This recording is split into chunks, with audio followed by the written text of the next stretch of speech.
pinball fans, Butch Pale, Jersey Jack Pinball. I'm often asked, what kind of tools do I need if I'm going to be working on my pinball machine?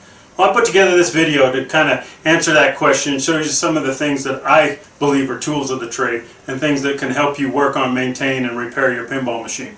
So if you're ready, let's get started. First of all, there are lots of hex head screws, hex spacers, and hex nuts used above and below the playfield in pinball machines. So one of the first things you're going to want to get is a nice set of nut drivers. I prefer the Craftsman brand, however the Lowe's and Home Depot brands work very well too, and sometimes they're easier to find. Nut drivers generally come in a set of 7, and each different size is color coded. That makes it a lot easier when you're looking for a specific size. The most commonly used drivers will be the red, yellow, green, and blue. You can buy those separately if you like, but they generally are cheaper to buy in a full set like this. First up is the black nut driver. It's a 3/16 inch driver, and it's going to be primarily used in our games to drive these very small machine screws that we use to hold our micro switches to assemblies. Next up is the red driver. That's a 1/4 inch nut driver. It's going to be the most commonly used tool in your toolbox, I guarantee it. It's used for all of these sheet metal screws and machine screws with hex heads on them that we use to hold assemblies together and hold assemblies to the playfield. It's also used for 256 and 440 lock nuts. Next is the yellow driver. That's a 5/16 inch, very commonly used tool also. All of the playfield posts that we use in the games will be driven from above with a 5/16 head hex. And they're also used for 632 nylon lock nuts. Next up is the green driver. That's 11/32 inch. That's going to be used primarily for 832 nylon lock nuts. Next commonly used one is the blue driver. That's a 3/8 inch driver used for 1032 nylon lock nuts primarily. The brown driver is used a little less frequently. It's a 7/16 inch, and it's used to drive all of these flange nuts that we use to hold on the coin door frames and major brackets inside the cabinet. And the other red is a 1/2 inch, which is really not used very much at all in pinball, but it's part of the set. So what could be better than a nice set of nut drivers? Why, a set of magnetic nut drivers, that's what. Many times when you're removing or installing a fastener, you need your second hand to hold something into place. Magnetic drivers make it easy to add or remove a fastener with just one hand. And the magnet also serves to keep you from dropping the fastener, which is also a big plus. Klein Tools makes this nice set of magnetic nut drivers with an extended shank. They have a 6-inch long shank on them, which is twice as long as the normal shank, and the magnetic insert in them. So they come in all the same sizes as the ones that we use in our other nut driver set. So very handy to have, and they're usually sold in the electrical section of your like Home Depot and Lowe's and things like that. Or of course you can buy them online, Amazon.com and the like. You can buy a set of them or you can buy them individually. I kind of do both. I bought a set and then I buy extras of the yellow and the red because they're just so commonly used, and I always like to have one near me when I'm working. I do have one complaint about the Klein nut drivers. Although they are color coded just like the Craftsman tools that we showed and talked about earlier, the color code is kind of in a hard to see place. They put a little ring on the top of the handle of each of these to show, what color code they are. So if the tool's laying on its side and it's some distance away and you can't see that ring, or this end gets a little bit worn like they tend to get quite often, then from a distance the tools all tend to look the same. So what I did to remedy that was I added a small piece of electrical tape, colored electrical tape, to the shaft of each of these tools to make it easier to tell which color and which size then they are from a distance. And the way I did that, I went to Lowe's or Home Depot. In their electrical section they sell a little pack of all these different colored electrical tapes. And so I just cut a small piece off and wrap it around the shaft, and it stays on there, and I can tell what size tool it is from a distance. Makes it really, really handy. Next up, you're going to need a few screwdrivers. You can buy most of what's shown here as a set at Lowe's or Home Depot. However, there are a couple of extras that you'll want to buy separately. Namely, these two on the end here that don't match the rest. A very long shank Phillips number 2, and a stubby Phillips number 2 for getting in those tight spaces. You'll also probably want to buy a magnetizer for your screwdrivers. And what that does, you put the screwdriver tip through the end of here, rub it on there a couple of times, and it magnetizes the end of the driver so that it picks up and holds screws very well and keeps one loaded when you go to put it on. Very handy. One word of caution: the size of the screw does not necessarily dictate the size of the screwdriver. For instance, this little bitty micro switch screw we talked about before doesn't use this little bitty driver to drive it. It's got a Phillips head in it. However, when you put this driver in there, it's got a lot of play in it.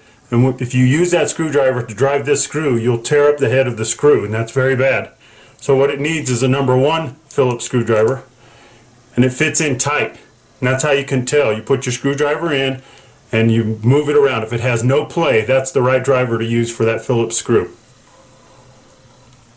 Just to talk a little bit about the size, this is a number 0 Phillips screwdriver. This is a number 1 Phillips screwdriver, a number 2, number 2, number 2. You can see all those heads are the same size. These are getting a little bit smaller, and that's what that number represents.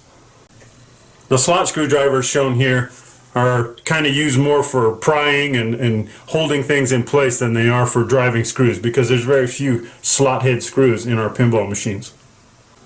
Size isn't really critical with the slot drivers. You get what comes in the set, basically. So left to right, we have a 1/8 inch driver, a 3/16 inch driver, a 1/4 inch driver, and lastly a large 3/8 inch driver. One last note on the magnetizer: you can buy magnetic tip screwdrivers. However, this magnetizer will give you a little bit more flexibility, because you can rub your screwdriver on the outside of it now, and it makes it where it's not magnetic anymore. And there are times when that's handy. Your screwdriver needs to not be magnetized. And of course, the magnetized tips of screwdrivers are a little bit more expensive. When you've worked on pinball machines long enough, you can tell what color and size nut driver is needed for virtually any hex fastener just by looking at it. You also learn that nut drivers don't work in all situations. You simply can't fit them in between or underneath or around assemblies to get at a fastener. Sometimes a ratchet and a socket, maybe a deep socket or a regular socket, might be the key tool to use. Maybe you need an extension for that ratchet. Sometimes an open-end wrench might be the ticket. Sometimes an ignition wrench might work even better. And the difference between a regular open-end wrench and an ignition wrench is the thickness of the tool. If you look here, edge to edge, sometimes that makes all the difference in the world in being able to get that driver in around a nut, whereas this would be too thick to fit underneath something or between two things. So an extra set of ignition or midget wrenches, as they're sometimes called, is a good addition to your toolbox. As you can probably tell, I'm getting my money's worth out of that electrical tape purchase. I color code every single tool that can do the same sort of work. So when I come to a 5/16 nut that needs to be removed, any one of these yellow tools might be the key tool to use to remove it. And I can tell at a glance where all my yellow tools are, even when they're in a big pile somewhere. And that's very handy. So all of my specialty tools, every little doodad and gadget that I buy that can take nuts off or do screw and fastener removal, I color code it so that it matches and fits right into my collection of tools. Last couple of notes on color coding and commonly used wrenches. I actually recoded the brown nut driver, the 7/16, to white. So I put a white stripe tape on each of those, and then everything else in my toolbox that works 7/16 also gets a white stripe. And that way I can use that extra roll of tape that came with my set of tape. I also kind of cheat on the black. So the black driver has a black stripe on it. I put that one on my magnetic 3/16 driver. However, I also use black for these larger tools, and these are the 5/8 inch wrenches and drivers that I use to put legs on and take legs off of pinball machines. Commonly used if you're moving your game around a lot, not so much otherwise. But everything has a black stripe, and I'm able to use the same color code there because of the obvious size difference here. To finish up the driver discussion here, you probably want to get a nice set of bits here that include security Torx bits. These are tamper resistant Torx drivers, and you're going to get a lot of other security type square and hex bits and things like that with that set, but those are the key ones that you'll want to get, are the security Torx, because those are used to hold on screws on the outside of the cabinet to keep people from removing things like plates and you know, locks and things like that. And along with that, you'll want to get one of these drivers. So they accept all those bits. You can take any of those bits, put it in here. This one has 3 settings on it. One for ratcheting a screw out, for ratcheting a screw in, or just for holding the shaft steady and using it like a normal screwdriver. You can also get these kind of nifty little thumb drivers, so they'll take any of those bits also and give you a lot of flexibility in very tight spaces to get a screwdriver head in and under devices and things. And last, you'll want to get a set of these Bondhouse Allen wrenches. This is a really nice set. It goes all the way from 0.50 inches all the way up to 3/8 inches. So a lot of different Allen wrenches in this set. And they have a ball driver on the end, which is also very, very handy. What the ball tip drivers allow you to do is come at an Allen head screw from other than straight in, different angles from the sides. I'll bring in this auto launch assembly here. I can kind of demonstrate. So 5/32 is the size that we use to drive these Allen head screws that hold the coil stop in place. So with this driver here, the ball end on it, I can just kind of snap it in, and then I can twist and turn that from other than straight in. With normal Allen wrenches, I have to go exactly straight into the screw in order to get it to turn and not tear up the head. That's very important. And the smaller ball tip drivers are very handy when it comes to tightening and loosening set screws that hold devices onto motor shafts and things in our games. So that's what these little bitty ones are used for. I keep a small parts box inside my tool kit here to hold little things that might rattle around or be easily lost. Included inside are a couple of single edge razor blades, an X-Acto knife with some spare blades. That's where I keep my screwdriver magnetizer. You'll want to get a switch adjuster. These you can buy from a number of places online to adjust your switches within the game. This is a flipper adjustment tool which Williams used to make. You can get these in old goodie bags, or find them on junk tables at shows and things like that, or I think you can buy new ones from like Marco, something like that. I also have a set of picks in here. You can buy these from just about anywhere. I think I got these from Harbor Freight. They're real cheap. They don't need to be anything super special. A lot of people make sets of them, though, but they're very handy for picking and probing and pulling things through holes and wires and such. Very handy. Also have inside a small assortment of punches that come in pretty handy every so often for taking out roll pins and things like that, or just knocking things out of holes. They come in very handy.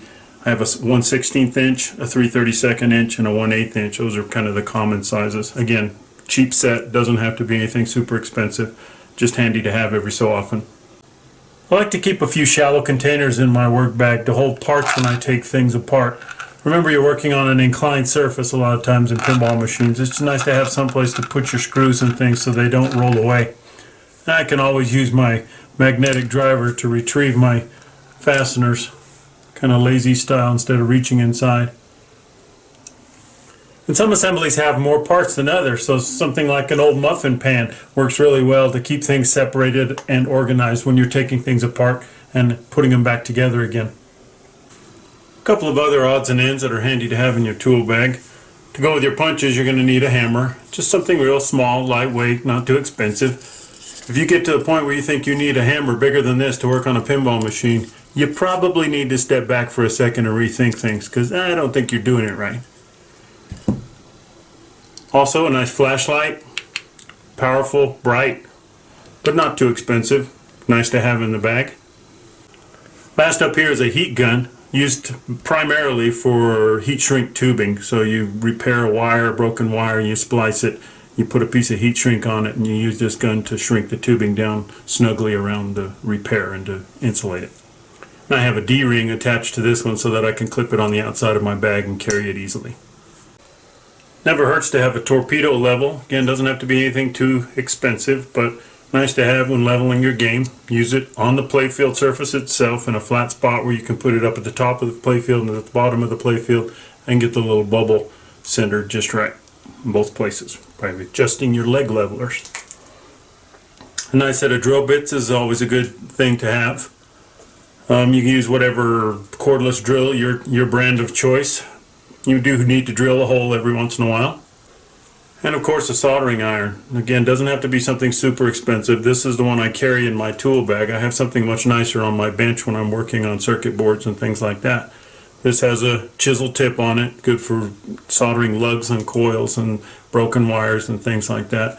A sponge that I can wet when I get wherever I'm working on something, and use it to clean the tip, and of course solder to go along with it, either thick and smaller diameter solder. A note on solder: your game ships from the factory completely lead free. That means there's no lead in any of the solder joints anywhere inside the game. Now you can use leaded solder if you want to later. You can add it to the lead free solder. It won't hurt anything. However, that's by your choice. You're adding lead to your game. If you want to continue as it was shipped, you use lead-free solder when you fix and repair things in the game.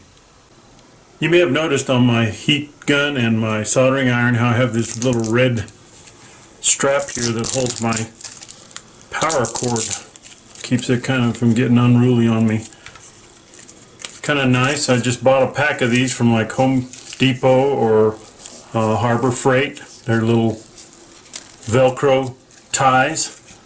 I take a tie wrap and use the back end here, use a tie wrap to hold it in place, and then when you wrap your cord up and get ready to go somewhere, you can just spin this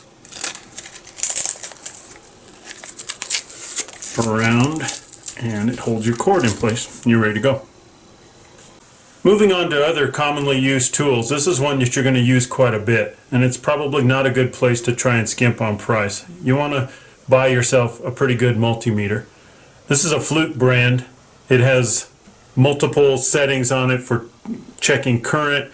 You can test diodes, you can test capacitors, check for continuity, check resistances and ohms, and measure voltages in both alternating current and direct current, AC/DC environments.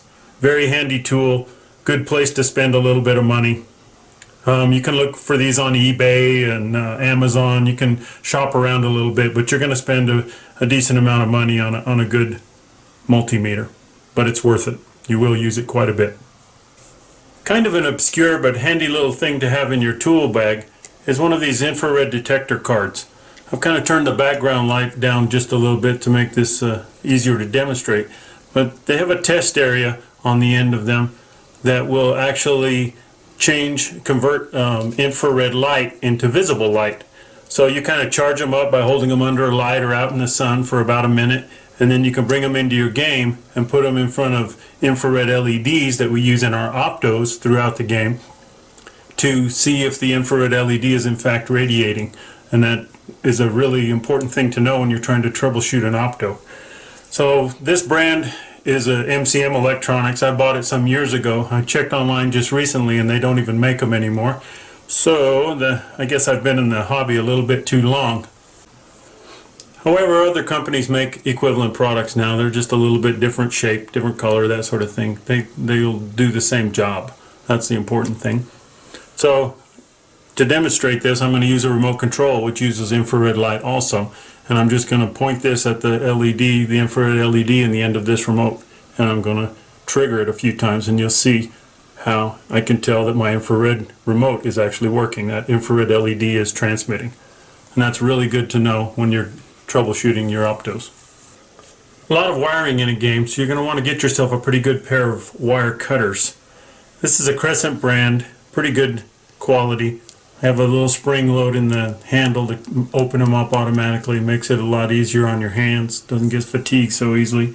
They're also got a nice flush cut head, so that when you have wires that are protruding, you can cut them off very close to where they come through and cut them basically flush. That's what that's supposed to do. Very handy tool. You'll need to strip different sized wires also in preparation for soldering and crimping and making new connections. So you need a good wire stripper. This is my tool of choice. It's made by Ideal. It's called a Strip Master. It's basically a spring-loaded handle action kind of wire stripper. You have different size blades in here for different holes for the different size of wire. So I've got an 18 gauge piece of wire here. I put it through the 18 gauge hole there as far as I want it stripped off, and then I basically just do that and strip it. Makes a nice clean strip. Very handy tool, but a little bit on the pricey side. A cheaper alternative is this vice grip wire stripping tool.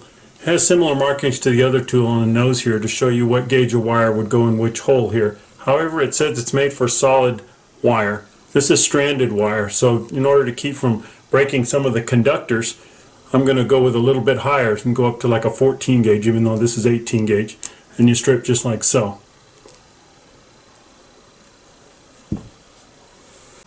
This is kind of a multi-tool also, so it does things other than just strip wire. If you look into the jaws here, you can see back in the back here, you're able to crimp lugs and spades and things like that onto the end of wires with those insulated connectors on them. You're also able to use it as needle-nose pliers. I got little needle-nose pliers out at the end.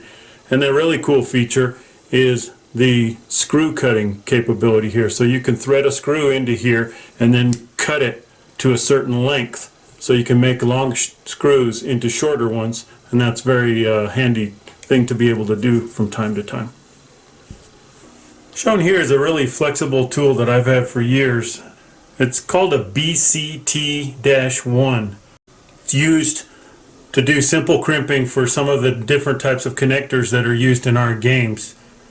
This tool and many other crimpers, very specialized ones, can be bought online in various places. Waldom makes them, Sargent Tools makes them.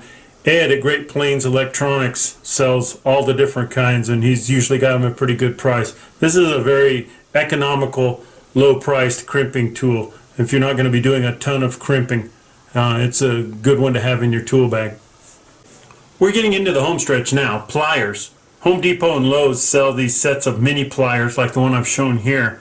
Some, of course, are going to be more useful than others, but you know, they're cheaper to buy in a set than they are separately, so you just kind of get what you get in the set. I like the long, slender needle nose. Those work really well for getting into places where my fingers can't reach. The regular needle nose are also very useful. These Duckbill Pliers, very useful also for straightening the blades on leaf switches and such when they get kinked. You can just pinch them in there and make them flat again. Very handy. The tools on the end here don't get as much use. I just as soon use the flush cutters in most cases, so they don't get a lot of use. My favorite pliers among these though are the bent nose Needlenose Pliers. They have a nice smooth bend in the nose here in the jaws, and they work really well for removing hairpin clips and E-clips off of shafts and different assemblies, like this auto launch assembly. There's a hairpin clip there. What I do is take where the nose curves, and I use a good portion of that to grab the clip, and it's very securely held within the jaws, and little chance when I pull it apart of the clip coming loose and flying off somewhere. When I use normal needle nose to pull off a hairpin clip, I've got it in the end of the jaw here, and a lot of times what happens in the pulling apart process, it snaps out of the jaws and the pin goes flying off to who knows where. Ask me how I know that. Anyway, so I'm going to use this tool to put it back on again. Also, again, position the pin in the back of the jaws and just snap it into place.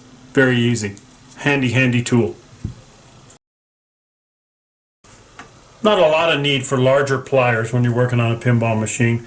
However, it's never a bad idea to have a good pair of channel locks handy and a nice pair of vice grips.